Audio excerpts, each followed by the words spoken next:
So, ayan, sinasabi ko na eh.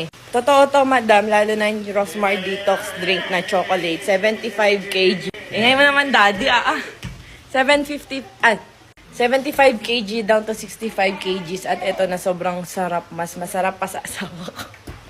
Grabe ka naman. So, ito daw yung nagpapayad sa kanila. Sa kanya, grabe. 10 kilos agad. So, ayan. Ito daw yung nagpapayad sa kanya. Ang Rosmar Choco. So, ayan, samahan nyo nga akong i-unbox to. Silyado kasi to guys. So, may plastic pa talaga. Para sure na safe from product. And FDA approved po ito At ganito guys yung sachet niya. 10 yung laman Oh. 10 yung laman niya guys. And super sarap niya talaga. At ang kagandahan dito, kung hindi ka mahilig sa choco, meron din tayong Milky Melon. Ayan. Rosmar Milky Melon. Rosmar Lychee. Rosmar Lemon Iced Tea. Rosmar Coffee para sa mga coffee lover. Grabe to lasa tong Starbucks. Pero kung ako sa inyo, kung mahilig kayong